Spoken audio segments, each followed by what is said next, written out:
संसद के इस नए भवन में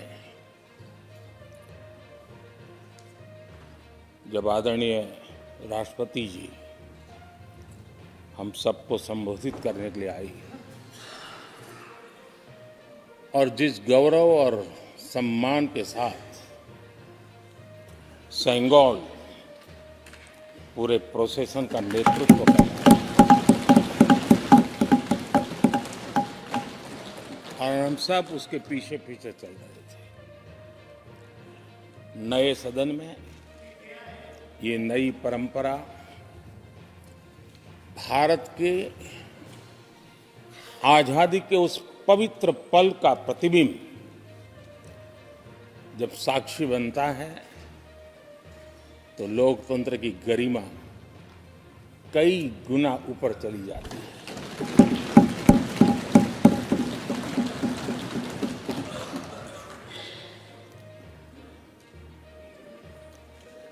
ये 75वां गणतंत्र दिवस, इसके बाद संसद का नया भवन, सेंगोल की अगुवाई, ये सारा दृश्य अपने आप में बहुत ही प्रभावी था।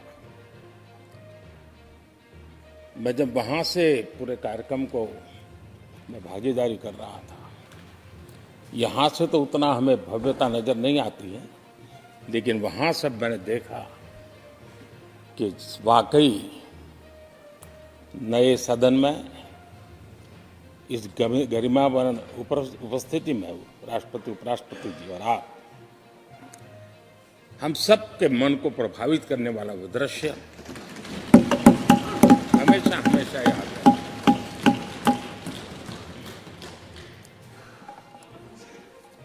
जिन माननीय करीब 60 से ज़्यादा माननीय सदस्यों ने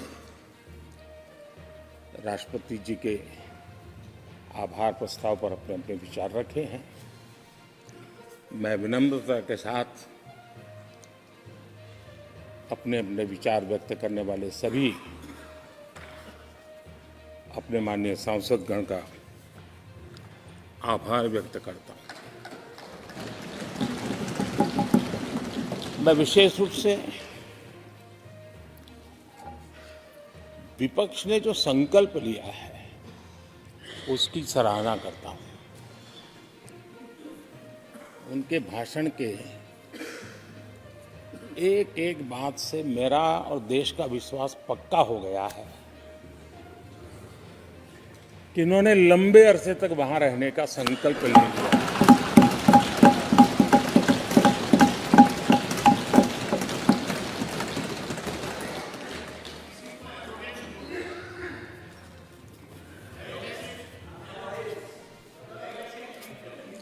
आप कई दशक तक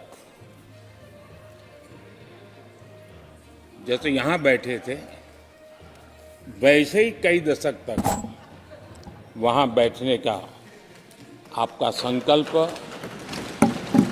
और जनता जनार्दन तो ईश्वर का रूप होती है, और आप लोग जिस प्रकार से इन दिनों मेहनत कर रहे हैं, मैं पक्का मानता हूं कि ईश्वर रूपी जनता जनार्दन आपको जरूर आशीर्वाद देगी और आप जिस ऊंचाई पे हैं उससे भी अधिक ऊंचाई पर जरूर पहुंचेंगे और अगले चुनाव में दर्शक दिशा में दिखेंगे।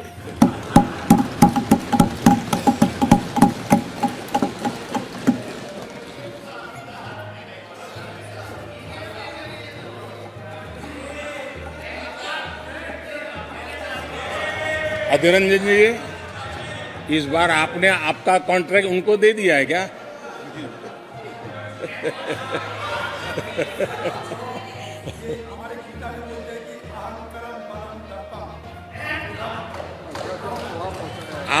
आपने इन्हीं चीजों को पचाया है।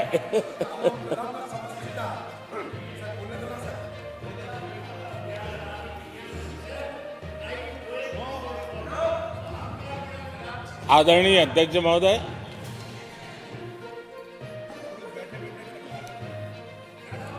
मैं देख रहा हूं कि आप में से बहुत लोग चुनाव लड़ने का हौसला भी खो चुके हैं। और मैंने सुना है बहुत लोग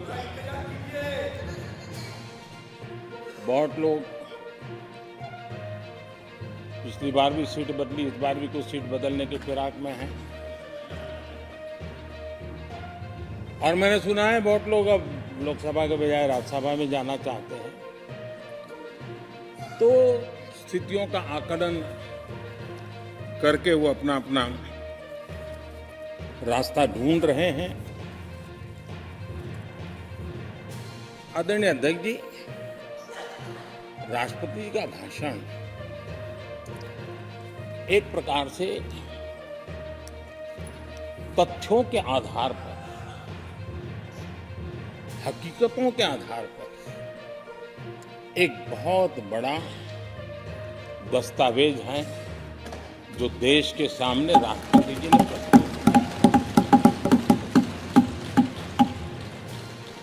और इस पूरे दस्तावेज को आप देखेंगे तो उन हकीकतों को समेटने का प्रयास किया है जिससे देश किस स्पीड से प्रगति कर रहा है, किस स्केल के साथ गतिविधियों का विस्तार हो रहा है, उसका लेखा जोखा आदरणीय राष्ट्रपति जी ने प्रस्तुत किया है। आदरणीय राष्ट्रपति जी ने भारत के उज्जवल भविष्य को ध्यान में रखते हुए 4 मजबूत स्तंभों पर हम सबका ध्यान केंद्रित किया है। और उनका सही आकलन है कि देश के 4 स्तंभ जितने ज्यादा मजबूत होंगे, जितने ज्यादा विकसित होंगे, जितने ज्यादा समृद्ध होंगे, हमारा देश उतना ही समृद्ध होगा, उतना ही तेजी से समृद्ध होगा। और उन्होंने इन 4 स्तंभों का उल्लेख करते हुए देश की नारी शक्ति, देश की युवा शक्ति, देश के हमारे गरीब भाई बहन और देश के हमारे किसान, हमारे मछुआरे, हमारे पशुपालक, उनकी चर्चा की। इनके सशक्तिकरण के माध्यम से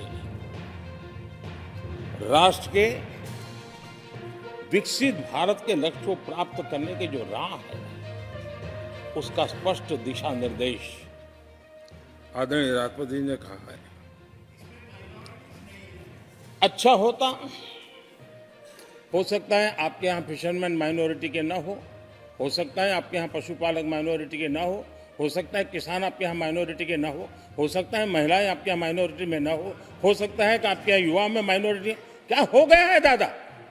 क्या देश के युवा जी की बात होती है? समाज के सब वर्ग नहीं होते हैं? क्या देश की नारी की बात होती है? देश की सभी नारी नहीं होती है? कब तक टुकड़ों में सोचते रहोगे? कब तक समाज को बांटते रहोगे? सब सीमा करो। बहुत तोड़ा देश को।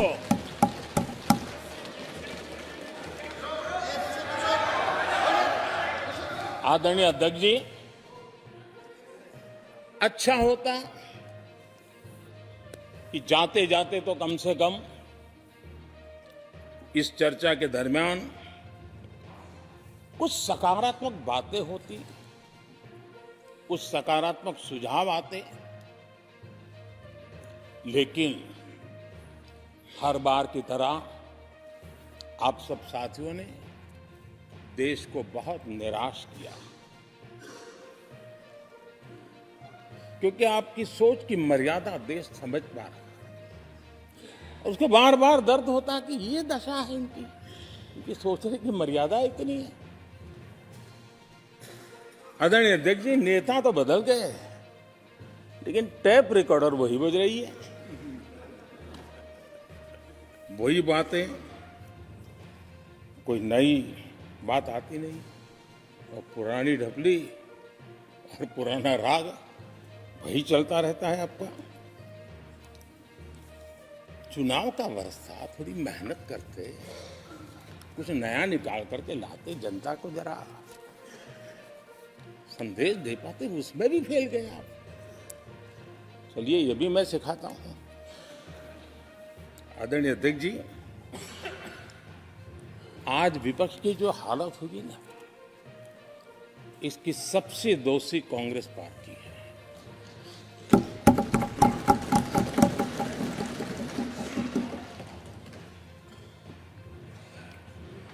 कांग्रेस को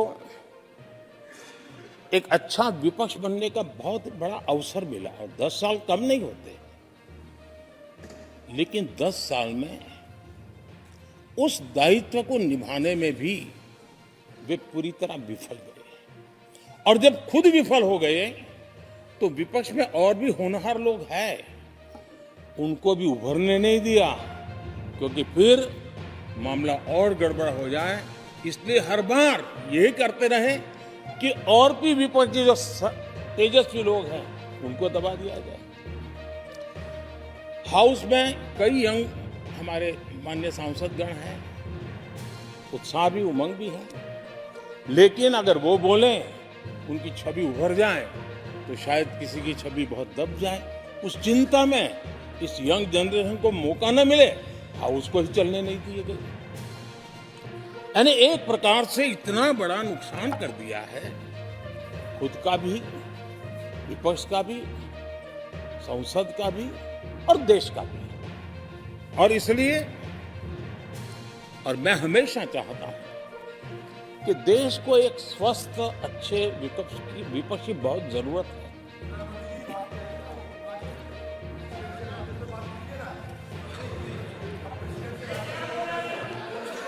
देश ने जितना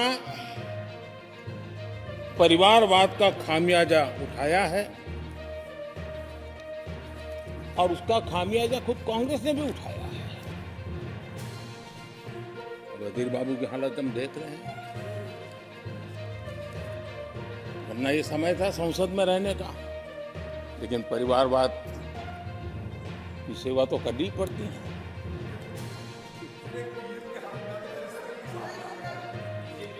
आदरणीय अध्यक्ष जी, अब हालत देखिए, हमारे खरगे जी इस सदन से उस सदन शिफ्ट हो गए, और गुलाम नबी जी तो पार्टी से ही शिफ्ट कर गए। ये सब परिवारवाद के भेंट चढ़ गए। एक ही प्रोडक्ट बार बार लॉन्च करने के चक्कर में कांग्रेस की दुकान ताला लगने की नौबत आ गई। अरे दुकान हम नहीं कह रहे, आप लोग कह रहे हैं। आप लोग कहते हैं दुकान खोलिए, सब जगह पे बोलते हैं, दुकान को ताला लगने की बात है।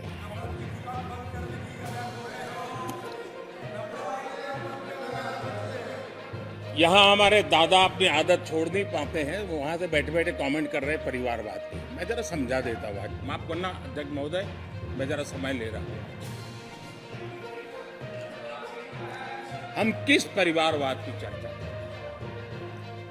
अगर किसी परिवार में अपने बलबूते पर जन समर्थन से एक से अधिक अनेक लोग अगर राजनीतिक क्षेत्र में भी प्रगति करते हैं, उसको हमने कभी परिवारवाद नहीं कहा। हम परिवारवाद की चर्चा वो करते हैं जो पार्टी परिवार चलाता है, जो पार्टी परिवार के लोगों को प्राथमिकता देती है, जो पार्टी के सारे निर्णय परिवार के लोग ही करते हैं, वो परिवारवाद है। न राजनाथ जी की कोई पॉलिटिकल पार्टी है, न अमित शाह की कोई पॉलिटिकल पार्टी है। और इसलिए जहां एक परिवार को पार्टियां लिखी जाती हैं, वो लोकतंत्र में उचित नहीं है। लोकतंत्र में पार्टी अनेक एक परिवार के 10 लोग राजनीति में आए, कुछ बुरा नहीं है। हम तो चाहते हैं नौजवान लोग आए।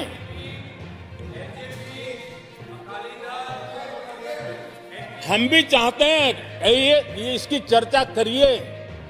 हमारे साथ, आपके साथ मेरा विषय नहीं है।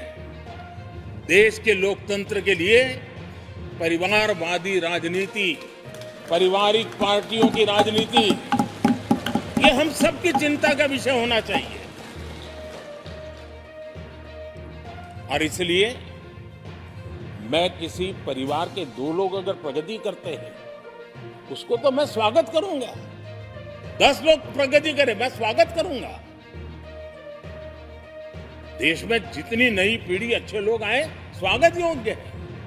सवाल यह है कि परिवार ही पार्टियां चलाती है। पक्का है, ये अध्यक्ष नहीं होगा तो उसका बेटा होगा, ये नहीं होगा तो उसका बेटा होगा। ये लोकतंत्र का खतरा है। और इसलिए अच्छा हुआ दादा, थैंक यू। ये विषय कभी बोलता नहीं था, आज बोल दिया मैंने। आदरणीय अध्यक्ष जी, एक ही प्रोडक्ट को बार बार लॉन्च करने का भरपूर प्रयास हो रहा है।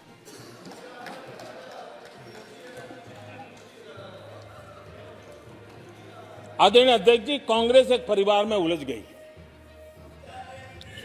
देश के करोड़ों परिवार की आकांक्षाएं और उपलब्धियां वो देख पा ही नहीं रहे, देख सकते नहीं। अपने परिवार के बाहर देखने की तैयारी नहीं है। और कांग्रेस में एक कैंसिल कल्चर डेवलप हुआ है। कुछ भी है कैंसिल, कुछ भी है कैंसिल। एक ऐसे कैंसिल कल्चर में कांग्रेस फंस गई है। अगर हम कहते हैं मेक इन इंडिया, तो कांग्रेस कहती है कैंसिल। हम कहते हैं आत्मनिर्भर भारत, कांग्रेस कहती है कैंसिल। हम कहते हैं वोकल फॉर लोकल, कांग्रेस कहती है कैंसिल। हम कहते हैं वंदे भारत ट्रेन, कांग्रेस कहती है कैंसिल। हम कहते हैं संसद की नई इमारत, कांग्रेस कहती है कैंसिल। यानी मैं हैरान हूं, ये कोई मोदी की उपलब्धियां नहीं है, देश की उपलब्धियां है।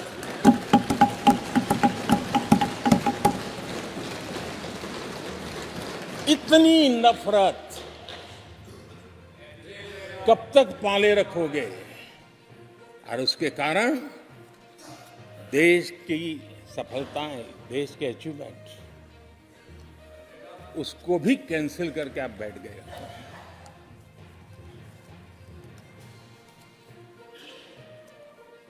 आदरणीय अध्यक्ष जी, राष्ट्रपति जी ने विकसित भारत के रोड मैप पर चर्चा करते हुए आर्थिक पहलुओं पर विस्तार से चर्चा की।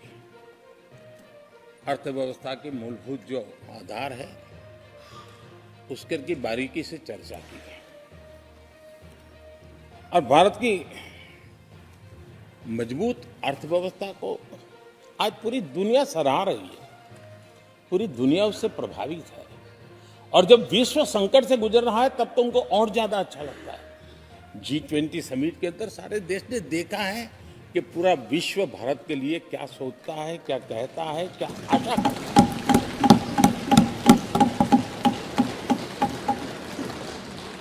और इन सारे 10 साल के कार्यकाल के अनुभव के आधार पर आज की मजबूत अर्थव्यवस्था को देखते हुए जिस तेज गति से भारत विकास कर रहा है,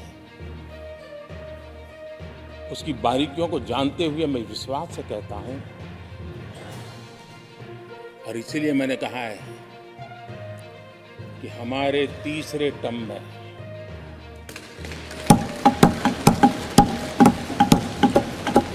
भारत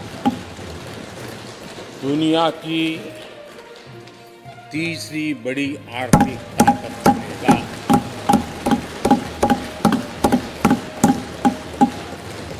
और ये मोदी की गारंटी है।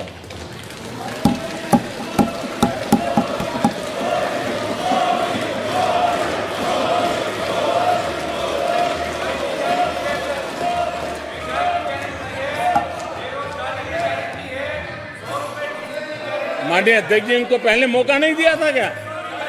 सबको मौका दिया है ना? हाँ,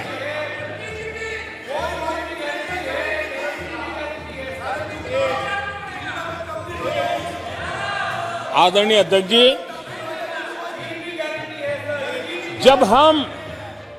जब हम दुनिया की तीसरी बड़ी आर्थिक शक्ति बनकर के उभरेंगे कहते हैं, तो हमारे विपक्ष में बैठे कुछ साथी कैसा कुतर्क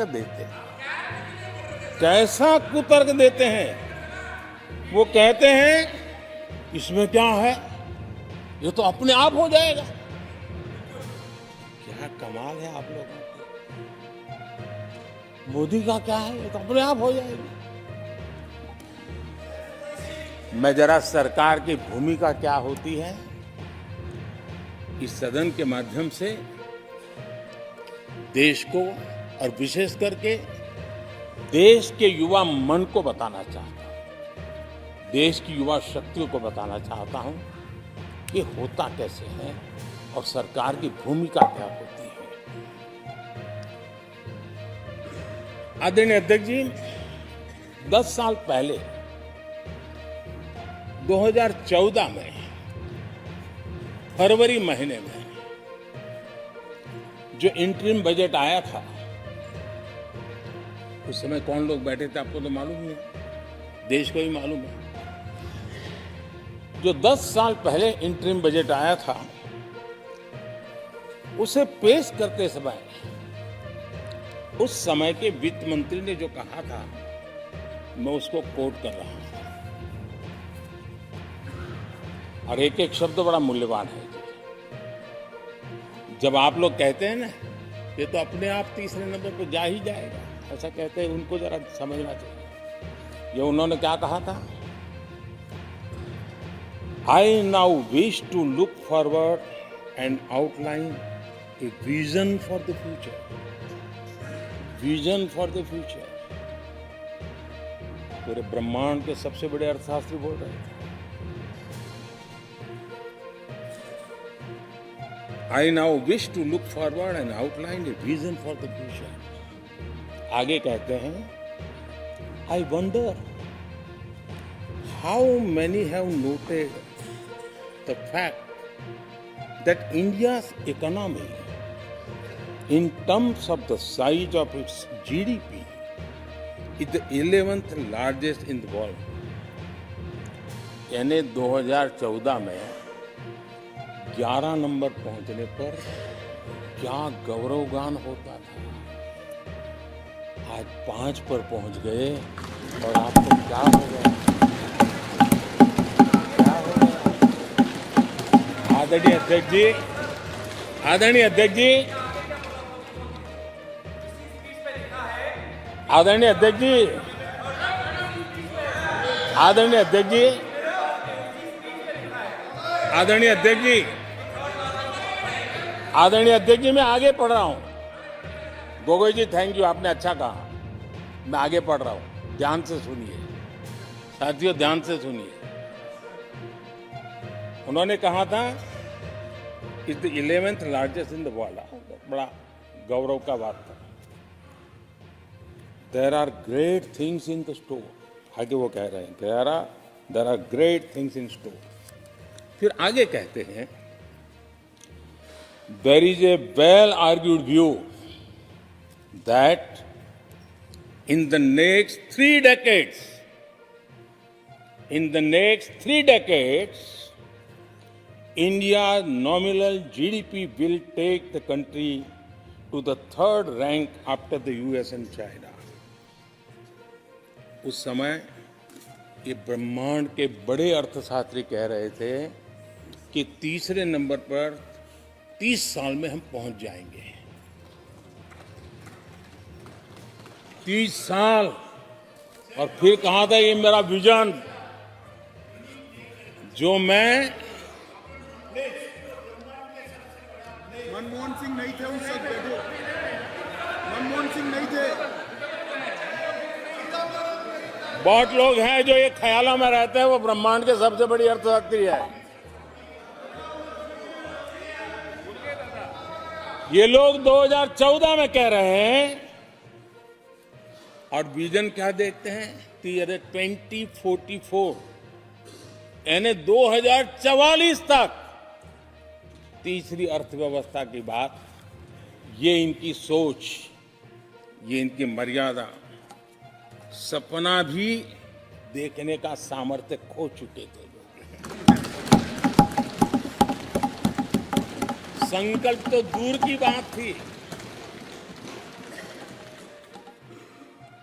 30 साल का इंतजार करने के लिए मेरे देश की युवा पीढ़ी को कह कर गए थे, लेकिन हम आज आपके सामने विश्वास से खड़े हैं, इस पवित्र सदन में खड़े हैं, और मैं आपको विश्वास दिलाता हूं कि 30 साल हम नहीं लगने देंगे। ये मोदी की गारंटी है। मेरे तीसरे कार्यकाल में देश दुनिया की तीसरी आर्थिक शक्ति बन जाए।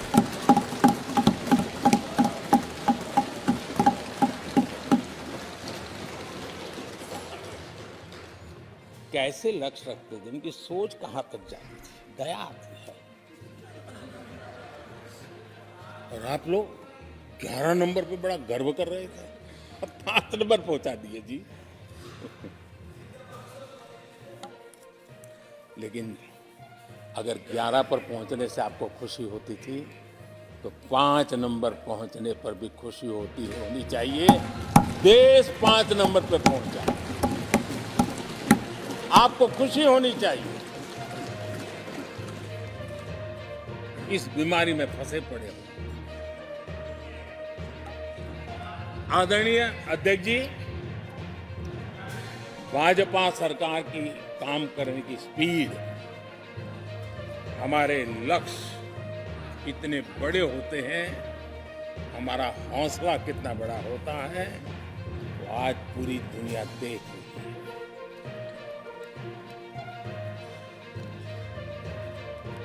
आदरणीय अध्यक्ष जी, एक कहावत है हमारे उत्तर प्रदेश में, खास ये कहावत कही जाती है, 9 दिन चले 2.5 कोस।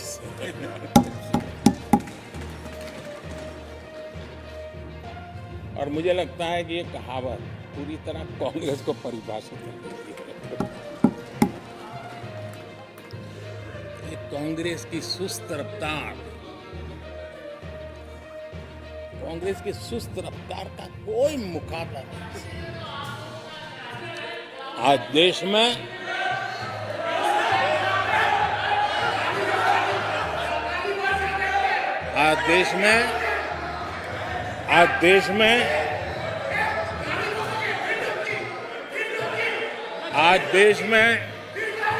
जिस रफ्तार से काम हो रहा है, कांग्रेस सरकार इस रफ्तार की कल्पना भी नहीं कर सकती। आदरणीय अध्यक्ष जी,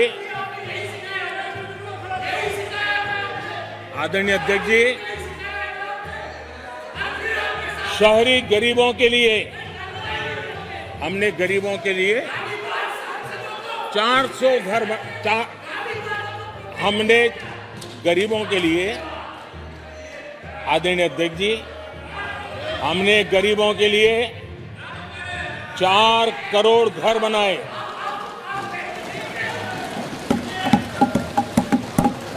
और शहरी गरीबों के लिए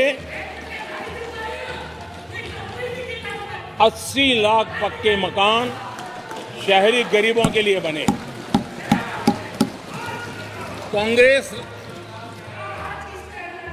अगर कांग्रेस की रफ्तार से घर बने होते तो क्या हुआ होता, मैं इसका हिसाब लगाता हूं। अगर कांग्रेस की जो रफ्तार थी उस प्रकार से चला होता तो 100 साल लगते, इतना काम करने में 100 साल लगते, 5 पीढ़ियां गुजर जाती। आदरणीय अध्यक्ष जी, 10 वर्ष में 40,000 किलोमीटर रेलवे ट्रैक का इलेक्ट्रिफिकेशन हुआ। अगर कांग्रेस की रफ्तार से देश चलता, इस काम को करने में 80 साल लग जाते। एक प्रकार से 4 पीढ़ियां गुजर जाती हैं। आदरणीय अध्यक्ष जी, हमने 17 करोड़ अधिक गैस कनेक्शन दिए। ये मैं 10 साल का हिसाब दे रहा हूं। अगर कांग्रेस की चाल से चलते तो ये कनेक्शन देने में और 60 साल लग जाते। 3 पीढ़ियां धुएं में खाना पकाते पकाते गुजर जाती। आदरणीय अध्यक्ष जी, हमारी सरकार ने सैनिटेशन कवरेज 40% से 100% तक पहुंची है। अगर कांग्रेस की रफ्तार होती तो ये काम होते होते 60-70 साल और लगते और कम से कम 3 पीढ़ियां गुजर जाती, लेकिन गारंटी नहीं होता कि नहीं होता। आदरणीय अध्यक्ष जी, कांग्रेस की जो मानसिकता है, जिसका देश को बहुत नुकसान हुआ है, कांग्रेस ने देश के सामर्थ्य पर कभी भी विश्वास नहीं किया। वे अपने आप को शासक मानते रहे और जनता जनार्दन को हमेशा कमतर आंकते गए, छोटा आंकते गए। आदरणीय अध्यक्ष जी, देश के नागरिकों के लिए कैसा सोचते थे, मैं जानता हूं, मैं नाम बोलते ही उनको जरा चुभन होगी, लेकिन 15 अगस्त लाल किले से प्रधानमंत्री नेहरू ने जो कहा था वो मैं जरा पढ़ता हूं। लाल किले से भारत के प्रथम प्रधानमंत्री ने जो कहा था वो पढ़ रहा हूं, नेहरू जी ने। उन्होंने कहा था, हिंदुस्तान में काफी मेहनत करने की आदत आम तौर से नहीं है। हम इतना काम नहीं करते जितना कि यूरोप वाले या जापान वाले या चीन वाले या रूस वाले या अमेरिका वाले करते हैं। ये नेहरू जी लाल किले से बोल रहे हैं। यह न समझिए, यह न समझिए कि यह न समझिए कि वह कौमें, ये न समझिए कि वह कौमें कोई जादू से खुशहाल हो गई। वो मेहनत से हुई है और अक्ल से हुई है।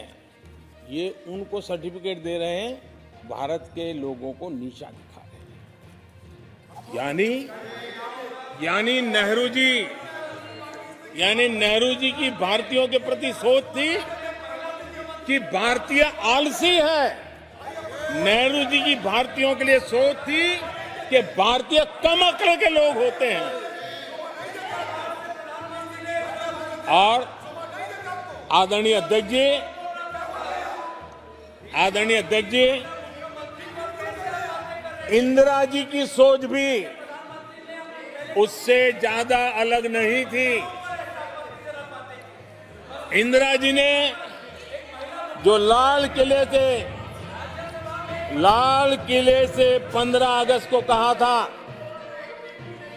लाल किले से 15 अगस्त को इंदिरा जी ने कहा था, दुर्भाग्यवश हमारी आदत ये है कि जब कोई शुभ काम पूरा होने को होता है तो हम आत्मतुष्टि की भावना से ग्रस्त हो जाते हैं और जब कोई कठिनाई आ जाती है तो हम नाउम्मीद हो जाते हैं। कभी कभी तो ऐसा लगने लगता है कि पूरे राष्ट्र ने ही पराजय भावना को अपना लिया है। आज कांग्रेस के लोगों को देख करके लगता है कि इंदिरा जी भले देश के लोगों का आकलन सही न कर पाए, लेकिन कांग्रेस का एकदम सटीक आकलन उन्होंने किया।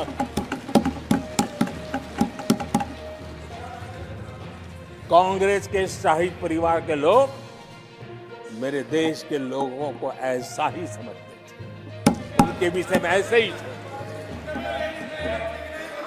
और आज भी वही सोच देखने को मिलती है। माननीय अध्यक्ष जी,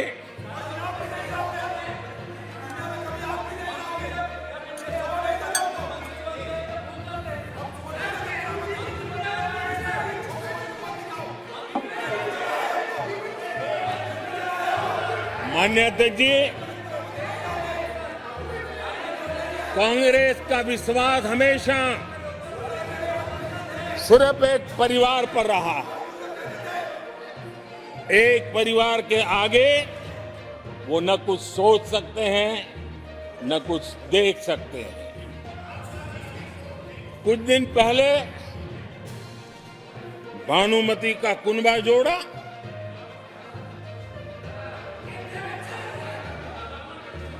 लेकिन फिर एकला चलो रे करने लग गए। कांग्रेस के लोगों ने नया मोटर मैकेनिक का काम सीखा है और इसलिए अलाइनमेंट क्या होता है उसका ज्ञान तो हो गया होगा, लेकिन मैं देख रहा हूं अलायंस का ही अलाइनमेंट बिगड़ गया।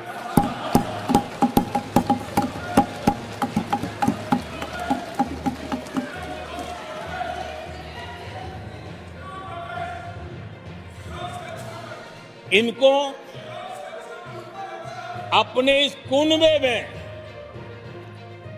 अगर एक दूसरे पर विश्वास नहीं है तो ये लोग देश पर विश्वास कैसे करेंगे। आदरणीय अध्यक्ष जी, हमें देश के सामर्थ्य पर भरोसा है, हमें लोगों की शक्ति पर भरोसा है। आदरणीय अध्यक्ष जी, देश की जनता ने हमें जब पहली बार सेवा करने का अवसर दिया तो हमने पहले कार्यकाल में यूपीए के समय के जो गड्ढे थे वो गड्ढे भरने में हमारा काफी समय और शक्ति लगी। हम पहले कार्यकाल में वो गड्ढे भरते रहे।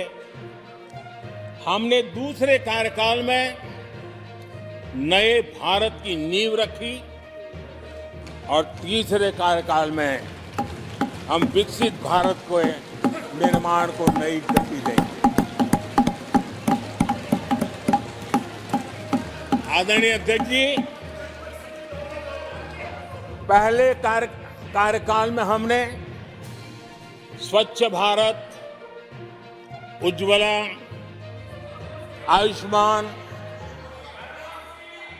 आयुष्मान भारत, बेटी बचाओ बेटी पढ़ाओ, उसी प्रकार से सुगम्य भारत, डिजिटल इंडिया, ऐसे कितने ही जनहित के कामों को अभियान का स्वरूप देकर के आगे बढ़ाए।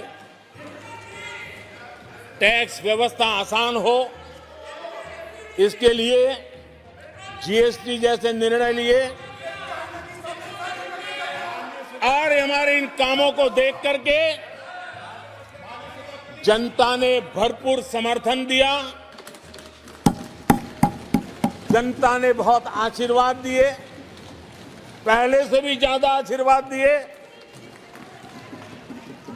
और हमारा दूसरा कार्यकाल प्रारंभ हुआ।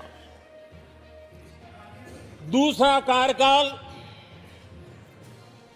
संकल्पों और वचनों की पूर्ति का कार्यकाल रहा।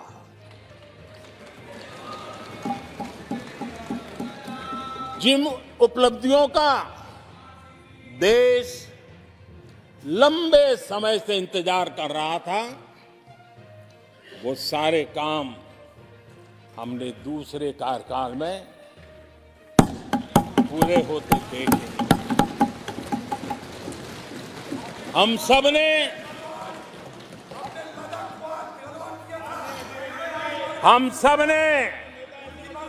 370 खत्म होते हुए देखा।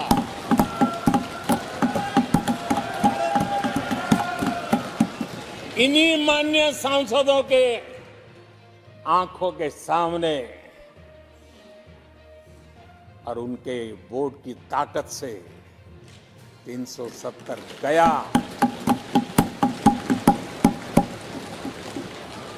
नारी शक्ति वंदन अधिनियम ये दूसरे कार्यकाल में कानून बना। आदरणीय अध्यक्ष जी, अंतरिक्ष से लेकर के ओलंपिक तक सशस्त्र बलों से संसद तक नारी शक्ति के सामर्थ्य की गूंज होने लगी।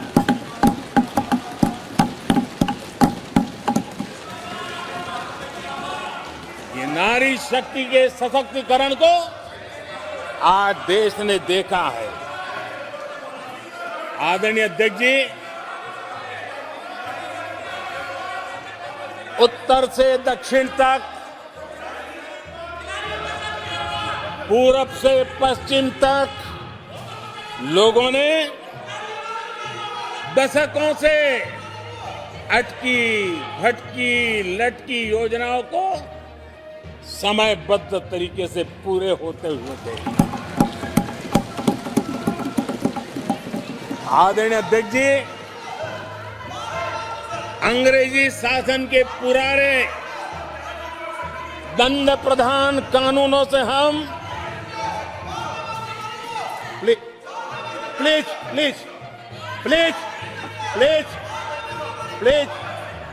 माननीय सदस्यगण, सदन के नेता बोल रहे हैं, आपको प्लीज आप समझाइए। सदन के नेता बोल रहे हैं, आपको मैंने सबको पर्याप्त समय पर्याप्त अवसर दिया था।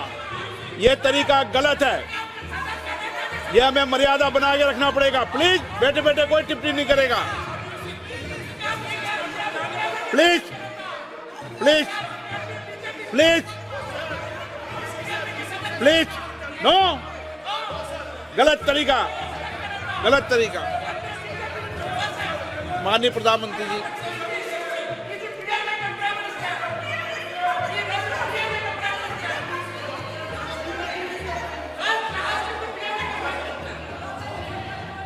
ये तरीका है क्या आपका?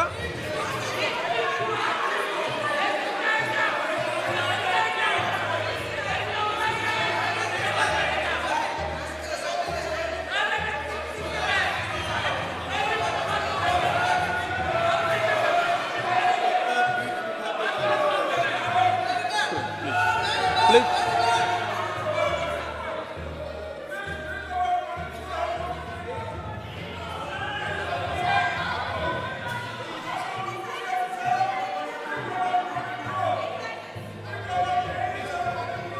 आदरणीय अध्यक्ष जी,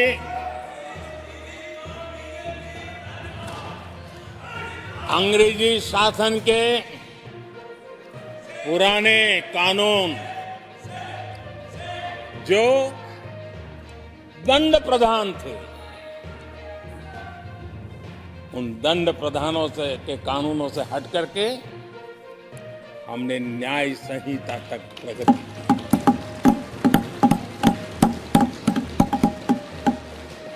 हमारी सरकार ने सैकड़ों ऐसे कानूनों को समाप्त किया जो अप्रासंगिक हो गए थे। सरकार ने 40,000 से ज्यादा कंप्लायंसेस खत्म कर दिए। आदरणीय अध्यक्ष जी, भारत ने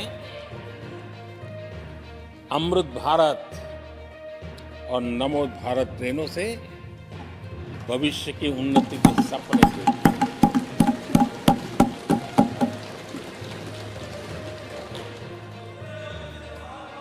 आदरणीय अध्यक्ष जी, देश के गांव-गांव ने, देश के कोटि-कोटि जनों ने विकसित भारत की संकल्प यात्रा देखी है और सैचुरेशन के पीछे कितनी मेहनत की जाती है, उसके हक की चीज उसको मिले, उसके दरवाजे दस्तक देकर के देने का प्रयास देश पहली बार देख रहा है। आदरणीय अध्यक्ष जी, भगवान राम, आदरणीय अध्यक्ष जी, भगवान राम न सिर्फ अपने घर लौटे, बल्कि एक ऐसे मंदिर का निर्माण हुआ जो भारत की महान सांस्कृतिक परंपरा को नई ऊर्जा देता रहेगा। और आदरणीय अध्यक्ष जी, अब हमारी सरकार का तीसरा कार्यकाल भी बहुत दूर नहीं है। ज्यादा से ज्यादा 100-125 दिन बाकी है। और अब की बार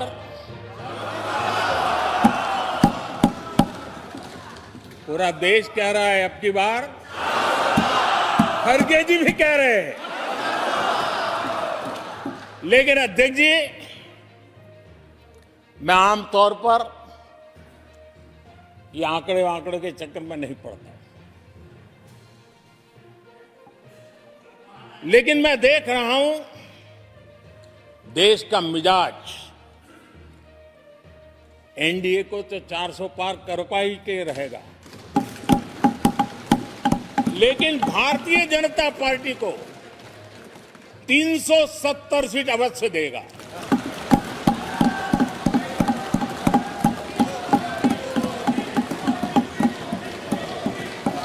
बीजेपी को 370 सीट और एनडीए को 400 पार।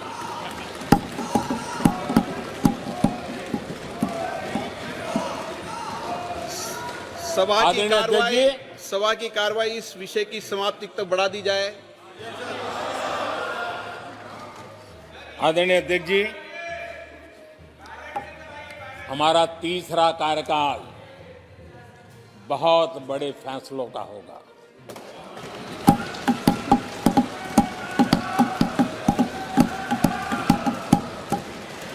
मैंने लाल किले से कहा था और राम मंदिर प्राण प्रतिष्ठा के समय भी मैंने उसको दोहराया था।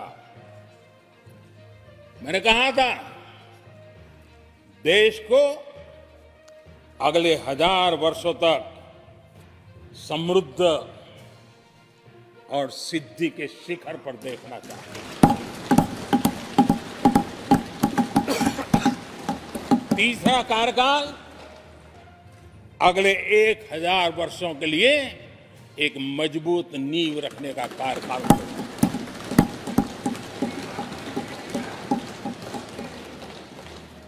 आदरणीय अध्यक्ष जी, मैं भारतवासियों के लिए, उनके भविष्य के लिए बहुत ही विश्वास से भरा हुआ हूं। मेरा देश के 140 करोड़ नागरिकों के सामर्थ्य पर अपार भरोसा है, मेरा बहुत विश्वास है।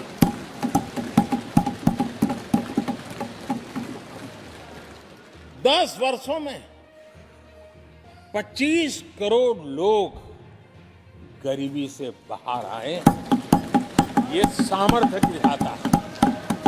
आदरणीय अध्यक्ष जी, मैंने हमेशा कहा है कि गरीब को अगर साधन मिले, गरीब को अगर संसाधन मिले, गरीब को अगर स्वाभिमान मिले, तो हमारा गरीब गरीबी को परास्त करने का सामर्थ्य रखता। और हमने वो रास्ता चुना और मेरे गरीब भाइयों ने गरीबी को परास्त करके दिखाया है। और इसी सोच के साथ हमने गरीब को साधन दिए, संसाधन दिए, सम्मान दिया, स्वाभिमान दिया। 50 करोड़ गरीबों के पास आज बैंक खाता है। कभी वो बैंक से गुजर नहीं पाता। 4 करोड़ गरीबों के पास पक्का घर है। घर उसके स्वाभिमान को एक नया सामर्थ्य देता है। 11 करोड़ से अधिक परिवारों को पीने का शुद्ध जल पानी नल से मिलता है। 55 करोड़ से अधिक गरीबों को आयुष्मान भारत कार्ड मिला है। घर में कोई भी बीमारी आ जाए, उस बीमारी के कारण फिर से वो गरीबी की तरफ लुढ़क न जाए, उसको भरोसा है कितनी भी बीमारी क्यों ना आ जाए, मोदी बैठा है। 80 करोड़ लोगों को मुफ्त अनाज की सुविधा दी गई है। आदरणीय अध्यक्ष जी, मोदी ने उनको पूछा जिनको पहले कोई पूछता तक नहीं था। देश में पहली बार रेहड़ी पटरी वाले साथियों के बारे में सोचा गया। पीएम स्वनिधि योजना से आज वो ब्याज के चक्कर से बाहर निकले, बैंक से पैसे लेकर अपने कारोबार को बढ़ा रहे हैं। देश में पहली बार हाथ का हुनर जिनका सामर्थ्य है, जो राष्ट्र का निर्माण भी करते हैं, ऐसे मेरे विश्वकर्मा साथियों के बारे में सोचा गया। उनको आधुनिक टूल, आधुनिक ट्रेनिंग, पैसों की मदद, वैश्विक मार्केट उनके लिए खुल जाए, ये मेरे विश्वकर्मा भाइयों के लिए हमने कहा। देश में पहली बार पीवीटीजी यानी जनजातियों में भी अति पिछड़े जो हमारे भाई बहन हैं, संख्या बहुत कम है, वोट के हिसाब से किसी को नजर नहीं जाती। हम वोट से परे हैं, हम दिलों से जुड़े हैं और इसलिए पीवीटीजी जातियों के लिए पीएम जनमन योजना बना करके उनके कल्याण का मिशन मोड में काम उठाया है। इतना ही नहीं, सरहद के जो गांव थे जिनको आखिरी गांव करके छोड़ दिया गया था, हमने वो आखिरी गांव को पहला गांव बना करके विकास की पूरी दिशा बदल दी।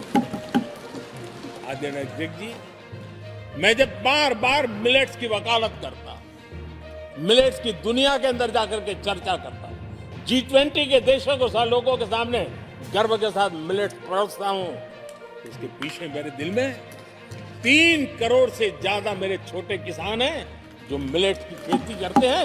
इनका कल्याण, इससे हम जुड़े हुए हैं।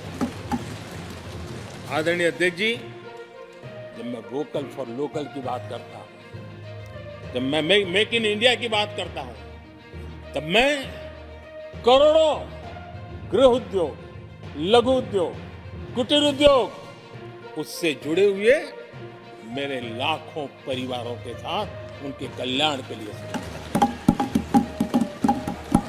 आदरणीय अध्यक्ष जी, खादी, कांग्रेस पार्टी ने उसको भुला दिया, सरकारों ने भुला दिया।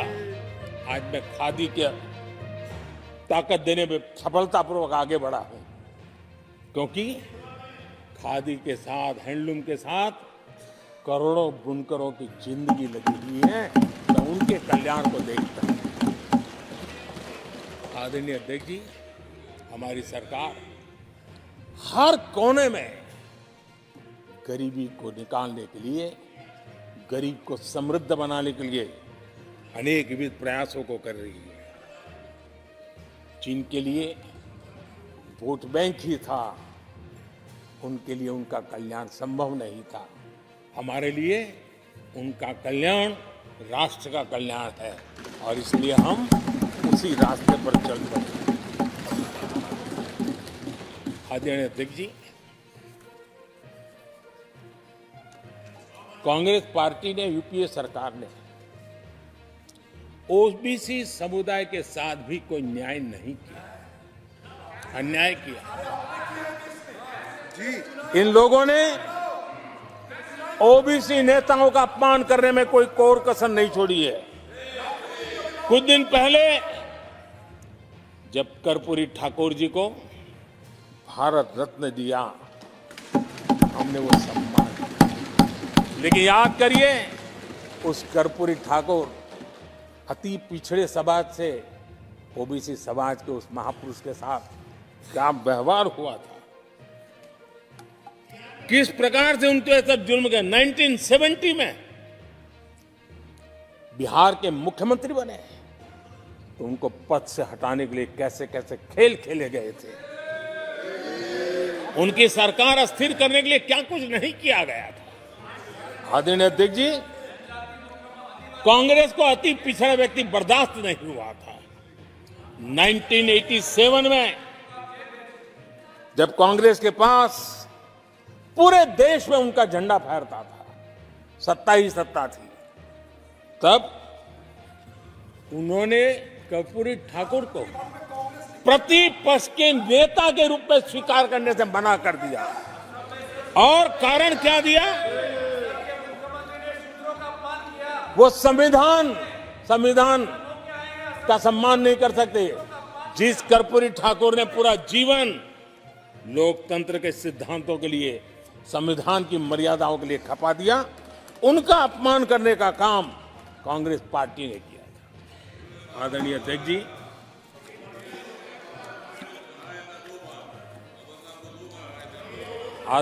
जी, कांग्रेस के हमारे साथियों को आजकल इस पर बहुत चिंता जताते हैं कि सरकार में ओबीसी कितने लोग हैं, कितने पद पर कहाँ है, उसके हिसाब किताब करते रहते हैं। लेकिन मैं हैरान हूं, उनको इतना सबसे बड़ा ओबीसी नजर नहीं आता। कहाँ आंखें बंद करके बैठ जाते हैं। आदरणीय अध्यक्ष जी, जरा मैं ये दुनिया भर की चीजें करते हैं, मैं कहना चाहता हूं, ये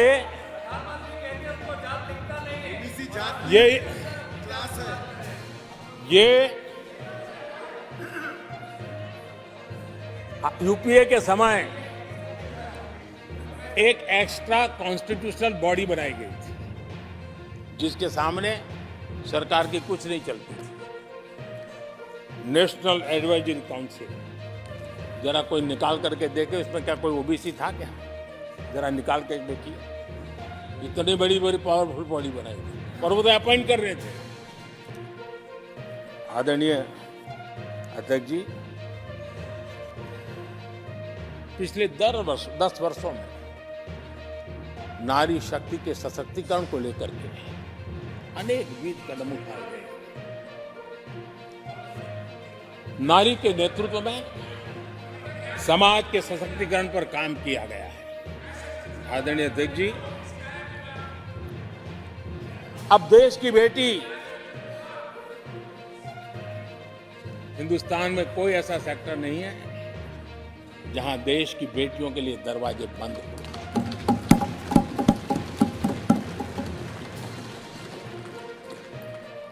आज हमारे देश की बेटियां फाइटर जेट भी उड़ा रही हैं और हमारे देश की सीमाओं को भी सुरक्षित रख रही है। आदरणीय अध्यक्ष महोदय, ग्रामीण व्यवस्था, अर्थव्यवस्था हमारी, women self help group 10 crore बहनें जुड़ी हैं और आर्थिक गतिविधि करती हैं और ग्रामीण अर्थव्यवस्था को वो नई ताकत दे रही है। और मुझे आज खुशी है कि इन प्रयासों का परिणाम है कि आज करीब करीब 1 करोड़ लखपति दीदी आज देश में। और जब मेरी उनसे बातें होती है, उनका जो आत्मविश्वास देखता हूं, मेरा पक्का विश्वास है हम जिस तरह आगे बढ़ रहे हैं, आने वाले हमारे कार्यकाल में 3 करोड़ लखपति दीदी हमारे देश के अंदर देखेंगे। आप कल्पना कर सकते हैं गांव की अर्थव्यवस्था को कितना बड़ा बदलाव हो जाएगा। आदरणीय अध्यक्ष जी, हमारे देश में बेटियों के संबंध में जो पहले सोच थी, समाज के घर में घुस गई थी, दिमाग में भी घुस गई थी, आज वो सोच कितनी तेजी से बदल रही है। थोड़ा सा बारीकी से देखेंगे तो हमें पता चलेगा कितना बड़ा सुखद बदलाव आ रहा है। पहले अगर बेटी का जन्म होता था तो चर्चा होती थी, अरे खर्चा कैसे उठाएंगे, उसको कैसे पढ़ाएंगे, उसके आगे की जिंदगी का एक प्रकार से कोई बोझ है, ऐसी चर्चाएं हुआ करती थी। आज बेटी पैदा होती है तो पूछा जाता है, अरे सुकन्या समृद्धि अकाउंट खुला कि नहीं खुला। बदलाव। आदरणीय जी, पहले सवाल होता था प्रेग्नेंट होने पर नौकरी नहीं कर पाओगे। पहले ये बात होती थी प्रेग्नेंट होने पर नौकरी नहीं कर पाओगे। आज कहा जाता है 26 हफ्ते की पेड लीव और बाद में भी अगर चाहिए तो मिलेगी। ये बदलाव होता है। पहले समाज में सवाल होते थे कि महिला होकर नौकरी क्यों करना चाहती हो, क्या पति की सैलरी कम पड़ रही, ऐसे सवाल होते थे। आज लोग पूछ रहे हैं, मैडम आपका जो स्टार्टअप है ना बहुत प्रगति कर रहा है, क्या मुझे नौकरी मिलेगी। ये बदलाव।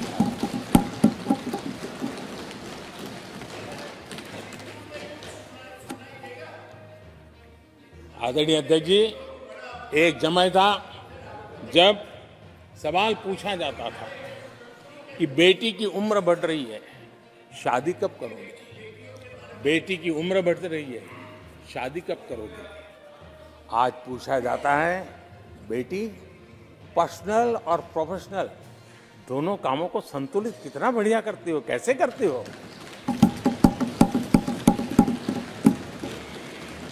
आदरणीय अध्यक्ष जी, एक समय था घर में कहा जाता था कि घर के मालिक घर पे है कि नहीं है, ऐसा पूछा जाता था। घर के मुखिया को बुलाइए, ऐसा कहते थे। आज किसी के घर जाते हैं तो घर महिला के नाम पर, बिजली का बिल उसके नाम पर आता है, पानी गैस सब उसके नाम पर। तो परिवार के मुखिया की जगह आज मेरी माताएं बहन है। ये बदलाव अमृतकाल में विकसित भारत का हमारा जो संकल्प है ना, इसकी एक बहुत बड़ी शक्ति के रूप में उभरने वाला है और मैं उस शक्ति के दर्शन कर पा रहा हूं। आदरणीय अध्यक्ष महोदय,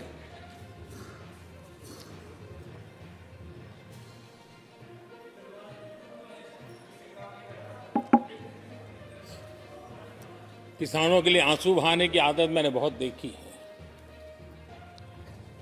किसानों के साथ कैसा कैसा विश्वासघात किया गया है, ये देश ने देखा है।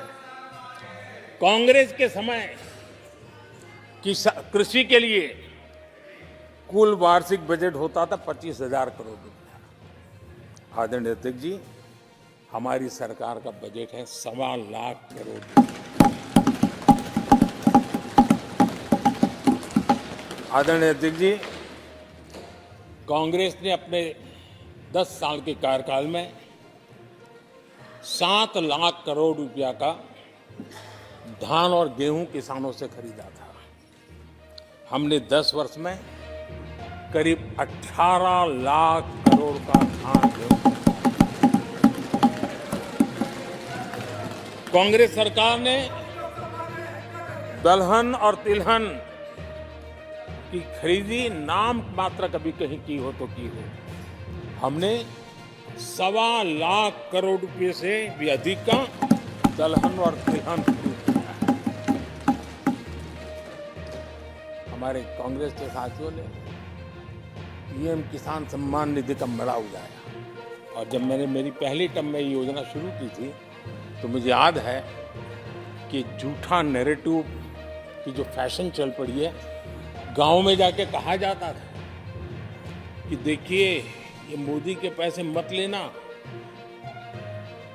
ये चुनाव एक बार जीत गया तो सारे पैसे ब्याज समेत तुमसे वापस मांगेगा। ऐसा झूठ फैलाया गया था, किसानों को इतना मूर्ख बनाने की कोशिश की गई थी। आदरणीय अध्यक्ष जी, पीएम किसान सम्मान निधि 2,80,000 करोड़ रुपए हमने भेजे। पीएम फसल बीमा योजना 30,000 रुपया का प्रीमियम, और उसके सामने 1.5 लाख करोड़ रुपया मेरे किसान भाई बहनों को दिया। कांग्रेस ने अपने शासनकाल में कभी भी मछुआरे पशुपालक की तो नामो निशान नहीं था उनके काम में।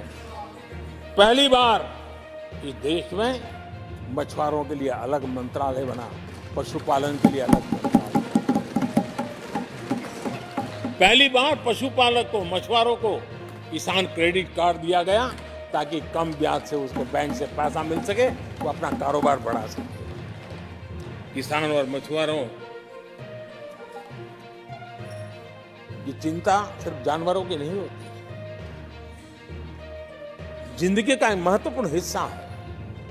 आर्थिक चक्र को चलाने में इन पशुओं की भी बहुत बड़ी भूमिका है। हमने फुट एंड माउथ डिसीज, उससे हमारे पशुओं को बचाने के लिए 50 करोड़ से ज्यादा टीके लगाए हैं। पहले कभी सोचा नहीं। आदरणीय अध्यक्ष महोदय, आज भारत में युवाओं के लिए जितने नए अवसर बने हैं, पहले कभी नहीं।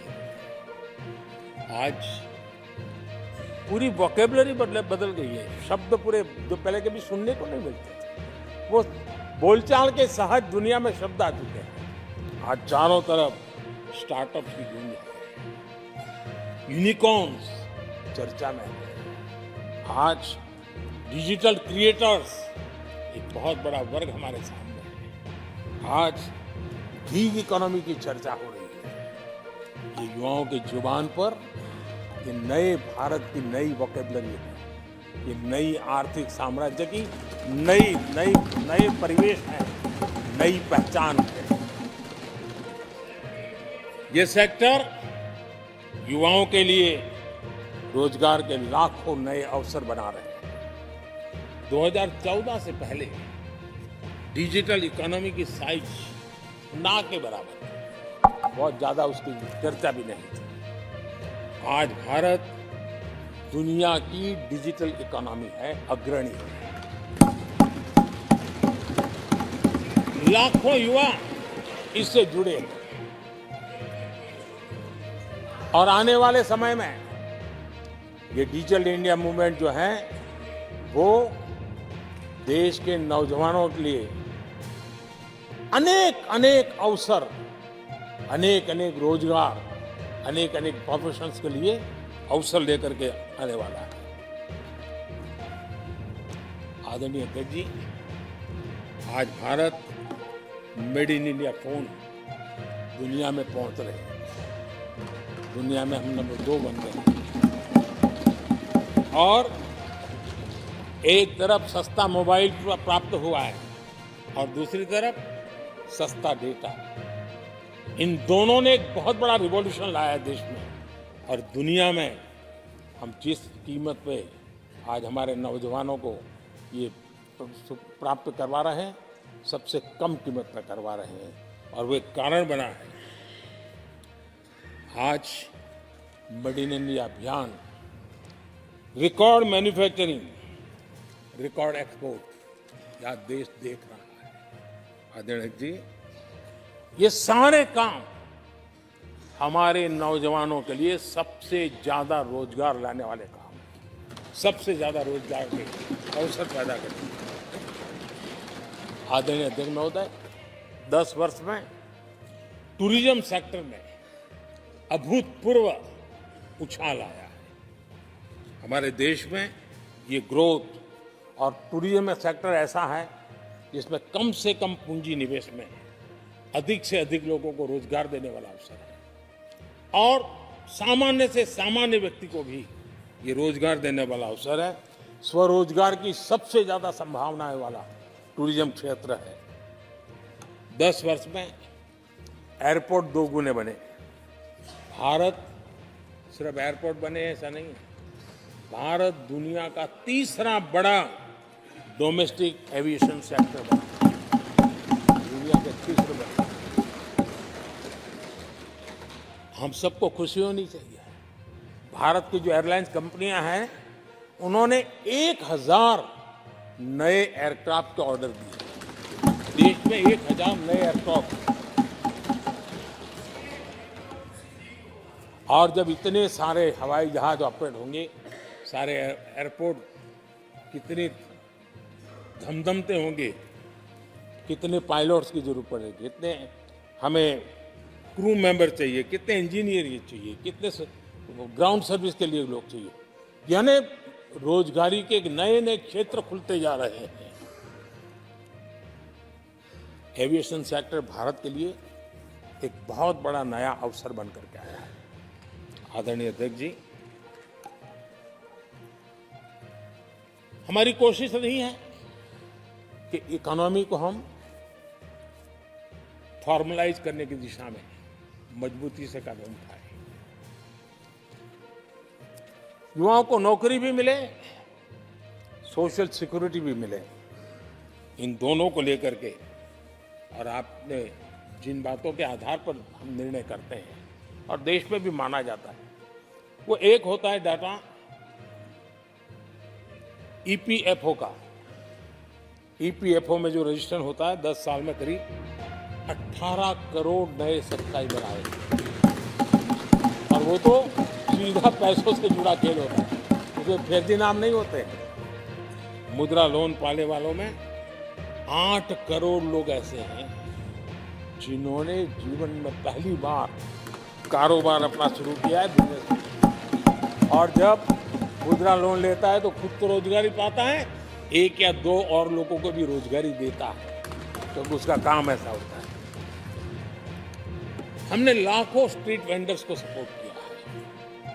10 करोड़ महिलाएं एसएचजी से जुड़ी, जैसा मैंने कहा 1 लाख, लखपति दीदी 1 करोड़, ये अपने आप में बहुत। और मैंने जैसा कहा हम 3 करोड़ के टारगेट पर। आदरणीय अध्यक्ष जी, कुछ आंकड़े हैं जो अर्थशास्त्री समझते हैं, नहीं सामान्य मानवी भी समझता है। 2014 से पहले के 10 वर्षों में इंफ्रास्ट्रक्चर के निर्माण में करीब 12 लाख करोड़ का बजट था। 10 साल में 12 लाख करोड़।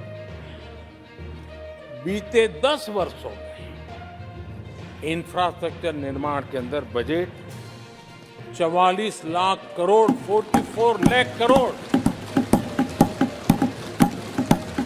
रोजगार कैसे बढ़ते हैं इससे समझ आता है। आदरणीय अध्यक्ष जी, इस राशि से जितनी बड़ा मात्रा में काम हुआ है, उसके कारण इतने लोगों को रोजी रोटी मिली है, इसका आप अंदाज कर सकते हैं। हम भारत को मैन्युफैक्चरिंग का, रिसर्च का, इनोवेशन का हब बने, उस दिशा में देश की युवा शक्ति को प्रोत्साहित कर व्यवस्थाएं विकसित कर रहे हैं, आर्थिक मदद के योजनाएं बना रहे हैं। आदरणीय अध्यक्ष जी, एनर्जी के क्षेत्र में हम हमेशा डिपेंडेंट रहे। एनर्जी के सेक्टर में हमें आत्मनिर्भर होने की दिशा में बहुत कुछ करने की आवश्यकता है। हमारी कोशिश है ग्रीन एनर्जी की तरफ।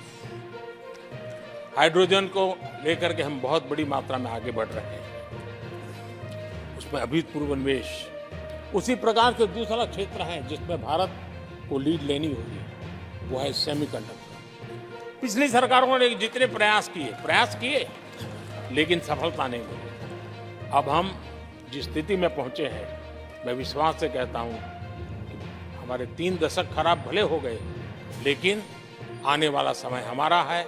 हम सेमीकंडक्टर के क्षेत्र में अभूतपूर्व निवेश में देख रहा हूं और भारत दुनिया को एक बहुत बड़ा कंट्रीब्यूशन करेगा। इन सारे कारणों से आदरणीय अध्यक्ष जी, क्वालिटी जॉब की संभावनाएं बहुत बढ़ने वाली है और जिसके कारण समाज में जैसे जैसे हमने एक अलग स्किल मिनिस्ट्री बनाई, उसके पीछे हेतु ये है कि देश के नौजवानों को हुनर मिले और ऐसे अवसर मिले और हम इंडस्ट्री 4.0 उसके लिए मैन पावर को तैयार करते हुए आगे बढ़ने की दिशा में काम कर रहे हैं। आदरणीय अध्यक्ष जी, यहाँ महंगाई को लेकर के काफ़ी कुछ बातें की गई है। मैं जरूर चाहूँगा कि देश के सामने कुछ सच्चाइयाँ आनी चाहिए। इतिहास गवाह है, जब भी कांग्रेस आती है महंगाई लाती है।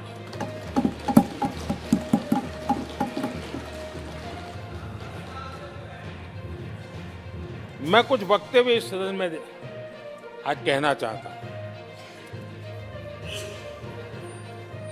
और किसी की आलोचना करने के लिए नहीं कह रहा हूं, लेकिन हो सकता है कि हमारी बात जो समझ नहीं पाते हैं वो अपने लोगों की बात को समझने का प्रयास करेंगे। कहा गया था कभी और किसने कहा था वो मैं बाद में कहूंगा, हर चीज की कीमत बढ़ जाने की वजह से मुसीबत फैली है, आम जनता उनमें फंसी है। ये स्टेटमेंट ऑफ फैक्ट किसका है? ये कहा था हमारे पंडित नेहरू जी ने, लाल किले से कहा था उस समय। हर चीज की कीमत बढ़ जाने की वजह से मुसीबत फैली है, आम जनता उनमें फंसी है। ये उस समय की बात है। उन्होंने माना था लाल किले से, चारों तरफ महंगाई बढ़ी। अब इस वक्तव्य के 10 साल के बाद, नेहरू जी के इस वक्तव्य के 10 साल के बाद, एक और वक्तव्य का कोट आपके सामने रखता हूं। आप लोग, मैं कोट बता रहा हूं, आप लोग आजकल भी कुछ दिक्कतों में हैं, परेशानियों में हैं, महंगाई की वजह से।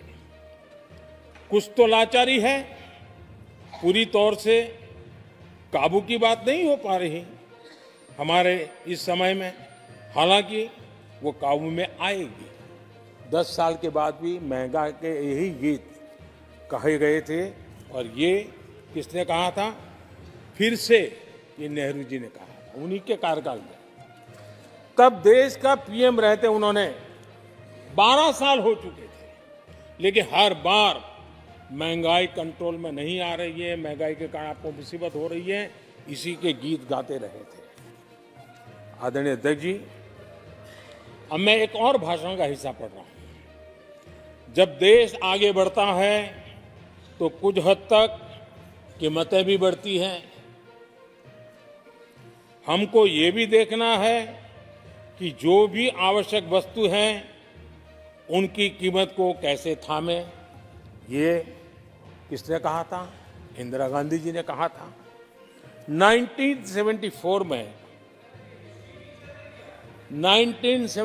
में जब देश में सारे उन्होंने दरवाजे ताले लगा दिए थे, लोगों को जेल में बंद कर दिया था, 30% महंगाई थी, 30%।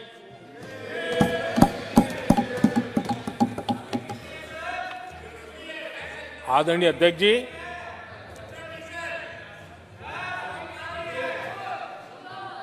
अपने भाषण में यहां तक कहा गया था, क्या कहा था आप चौंक जाएंगे। उन्होंने कहा था अगर जमीन न हो, यानी कुछ पैदावार के लिए जमीन न हो, तो अपने गमले और कनस्तर में सब्जी उगा लें। ये ऐसी सलाहें उच्च पद पर बैठे हुए लोग दिया करते थे। जब देश में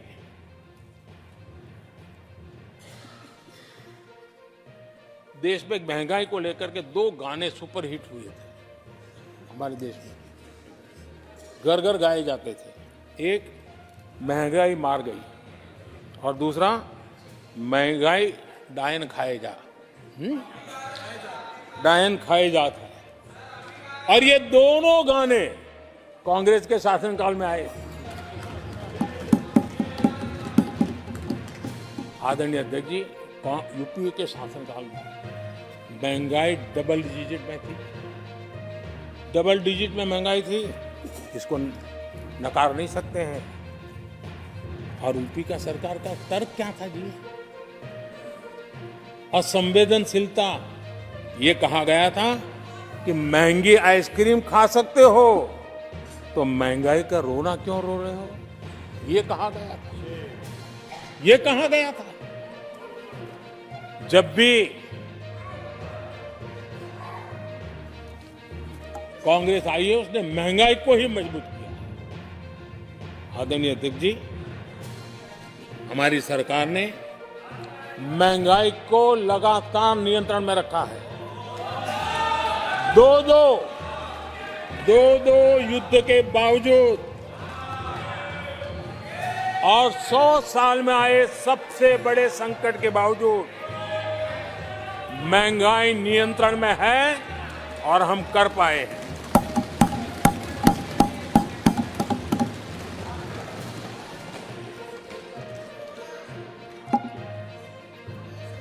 आदरणीय अध्यक्ष जी, यहां पर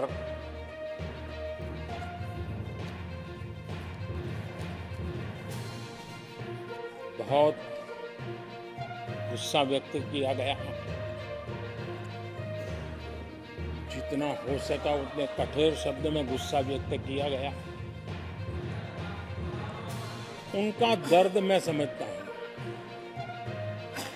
उनकी मुसीबत और ये गुस्सा मैं समझता हूं, क्योंकि तीर निशाने पर लगा है।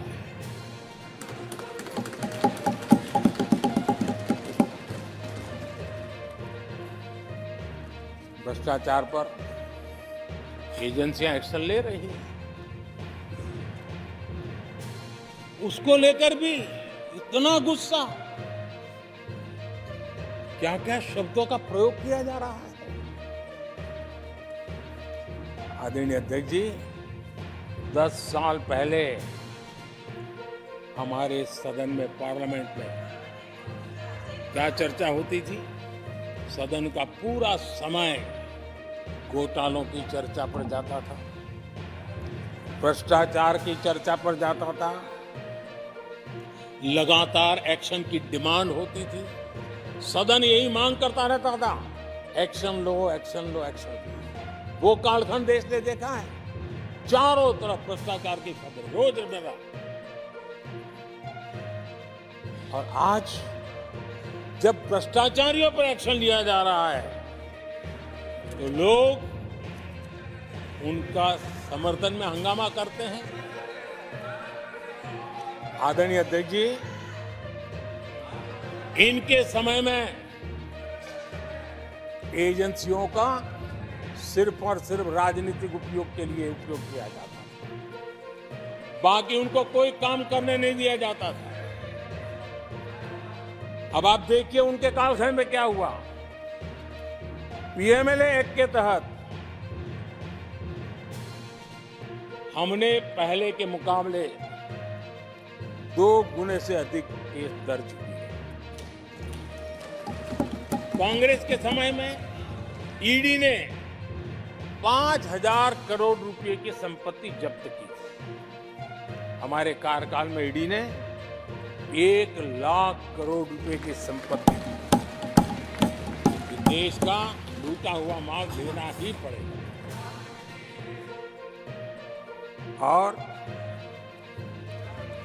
जिनका इतना सारा माल पकड़ा जाता हो, नोटों के ढेर पकड़े जाते हो। और अधीर बाबू तो बंगाल से आते हैं, देखे हैं नोटों के ढेर उन्होंने। तो किस किस के घर में से पकड़े जाते हैं, किस किस राज्यों में पकड़े जाते थे। ये देश ये नोटों के ढेर देख देख करके चौंक गया है। लेकिन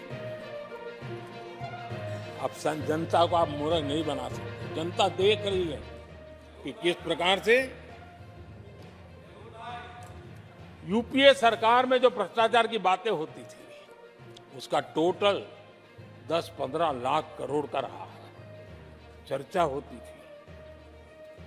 हमने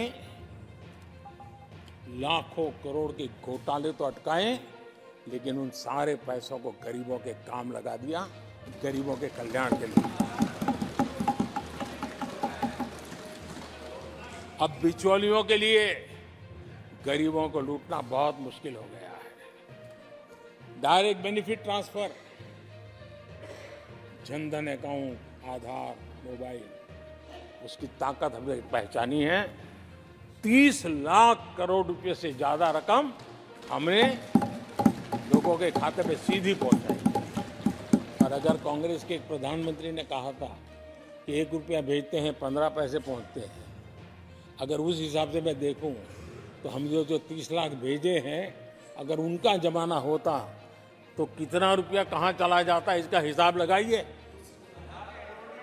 15% मुश्किल से लोगों के पास पहुंचता, बाकी सब कहां चला जाता।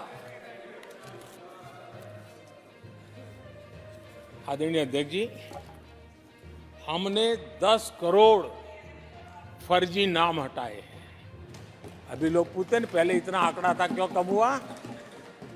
आपने ऐसी व्यवस्था बनाई थी कि जिस बेटी का जन्म नहीं हुआ उसको आपके यहां से विधवा पेंशन जाते थे।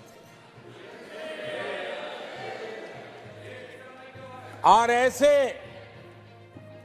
सरकारी योजनाओं को मारने के जो रास्ते थे ना, 10 करोड़ फर्जी नाम बंद किए। ये जो परेशानी है ना इन चीजों की है, क्योंकि रोजमर्रा की काय उनकी बंद हो गई है। आदरणीय अध्यक्ष जी, हमने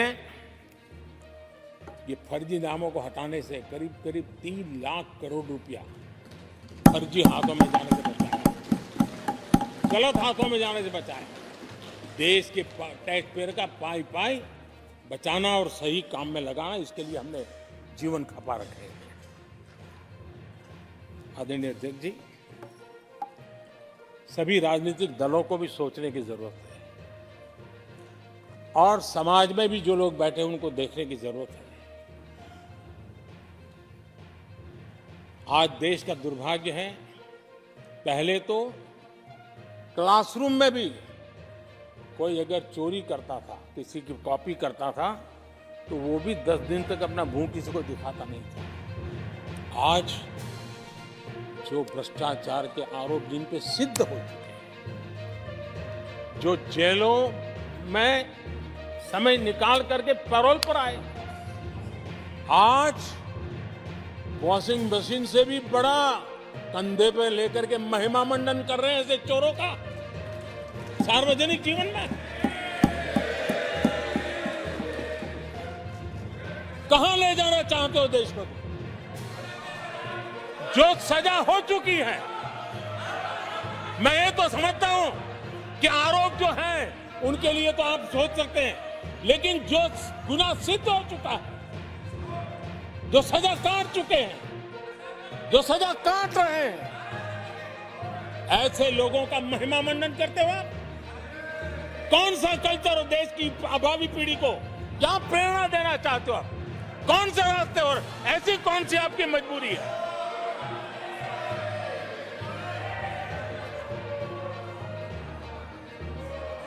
और ऐसे लोगों का महिमा मंडन किया जा रहा है, उनको महान बताया जा रहा है।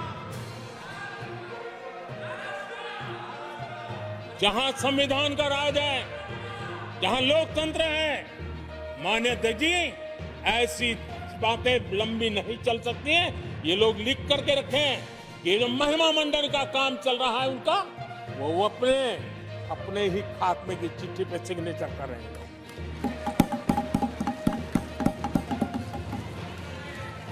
आदरणीय अध्यक्ष जी, जांच करना ये एजेंसियों का काम है।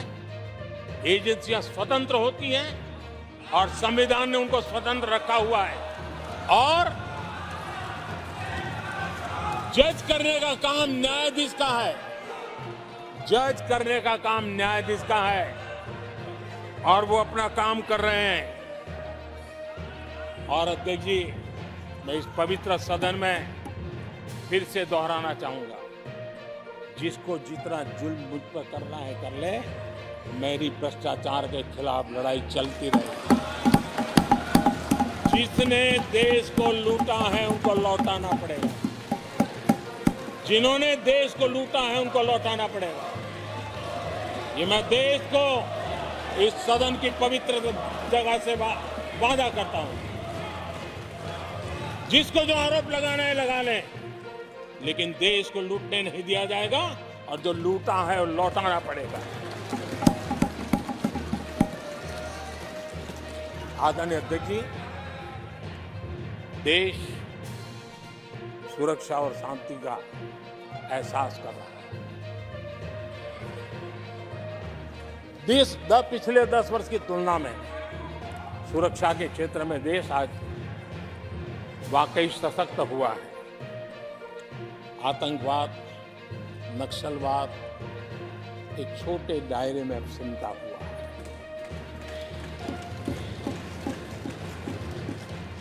लेकिन भारत की जो टेररिज्म के प्रति जीरो टॉलरेंस नीति है, आज पूरे विश्व को भी भारत की इस नीति की तरफ चलने के लिए मजबूर होना पड़ा।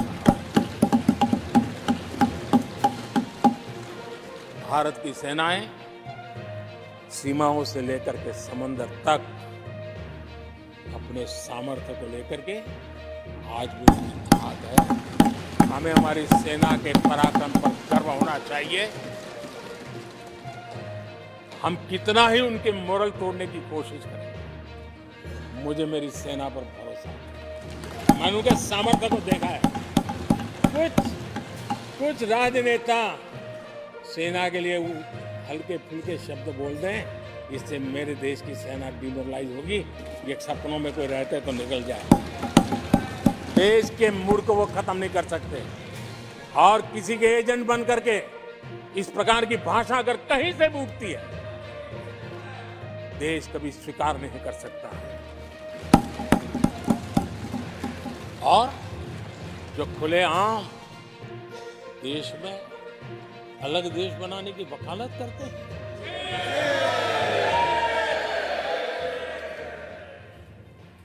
जोड़ने की बातें छोड़ो, तोड़ने की कोशिश करिए। यार, आपके अंदर क्या पड़ा हुआ है? क्या इतने टुकड़े करके अभी भी आपके मन को समाधान नहीं हुआ है? देश के इतने टुकड़े कर चुके हो आप, और टुकड़े करना चाहते हो? कब तक करते रहोगे? आदरणीय अध्यक्ष जी, इसी सदन में अगर कश्मीर की बात होती थी तो हमेशा चिंता का स्वर निकलता था, छींटाकशी होती थी, आरोप प्रत्यारोप होते थे। आज जम्मू कश्मीर में अभूतपूर्व विकास की चर्चा हो रही है और गर्व के साथ हो रही है। पर्यटन लगातार बढ़ रहा है। G20 समिट होती है वहां, पूरा विश्व आज उसकी सराहना करता है। आर्टिकल 370 को लेकर के कैसा हुआ बना के रखा था। कश्मीर के लोगों ने जिस प्रकार से उसको गले लगाया है, कश्मीरी जनता ने जिस प्रकार से गले लगाया है, और आखिर के ये समस्या किसकी देन थी? किसने देश के माथे पर मारा था? किसने भारत के संविधान के अंदर इस प्रकार की दरार करके रखी हुई थी? आदरणीय अध्यक्ष जी, अगर नेहरू जी का नाम लेते हैं तो उनको बुरा लगता है, लेकिन कश्मीर को जो समस्याएं झेलनी पड़ी उसके मूल में उनकी ये सोच थी, और उसी का परिणाम है देश को भुगतना पड़ा। जम्मू कश्मीर के लोगों को, देश के लोगों को नेहरू जी की गलतियों का बहुत बड़ी कीमत चुकानी पड़ी है। आदरणीय अध्यक्ष जी, वो भले गलतियां करके गए, लेकिन हम मुसीबतें झेल करके भी गलतियों सुधारने के लिए हमारी कोशिश जारी रखेंगे। हम रुकने वाले नहीं हैं। हम देश के लिए काम करने के लिए निकले हुए लोग। हमारे लिए नेशन फर्स्ट है। आदरणीय अध्यक्ष जी, मैं सभी राजनीतिक दलों के नेताओं से आग्रह करूंगा, सभी माननीय सदस्यों से आग्रह करूंगा, भारत के जीवन में एक बहुत बड़ा अवसर आया है। वैश्विक परिवेश में भारत के लिए बड़ा अवसर आया है।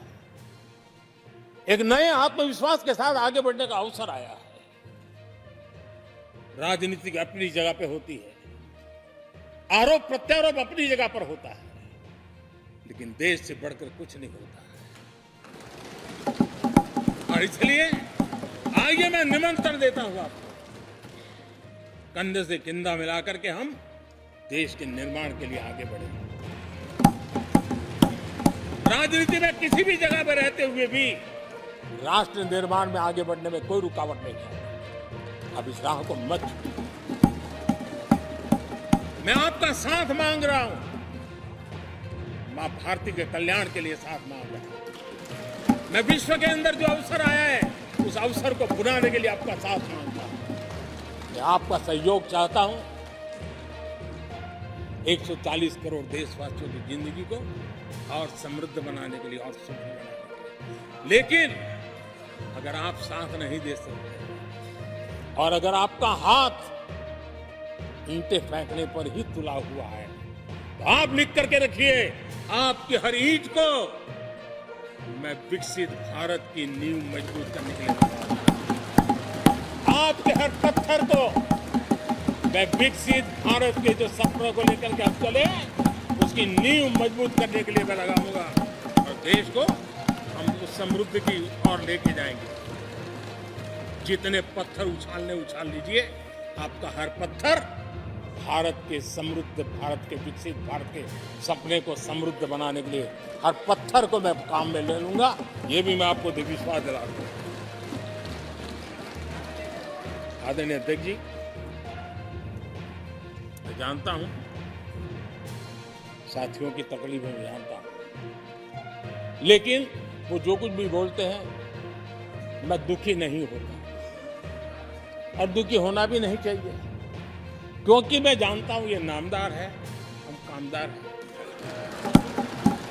और हम कामदारों को तो नामदारों से सुनना ही पड़ता है। ये तो नामदार कुछ भी कहते रहें, कुछ भी कहने का उनको तो जन्मजात अधिकार मिले हुए हैं और हम कामदारों को सुनना होता है। हम सुनते भी रहेंगे और देश को सहजते भी रहेंगे, देश को आगे बढ़ाते रहेंगे। आदरणीय अध्यक्ष जी, आपने मुझे इस पवित्र सदन में आदरणीय राष्ट्रपति जी के उद्बोधन को समर्थन करने के लिए बोलने का अवसर दिया। मैं आदरणीय राष्ट्रपति जी के उद्बोधन को समर्थन देते हुए, धन्यवाद प्रस्ताव पर आभार व्यक्त करते हुए मेरी वाणी को विराम देता हूं।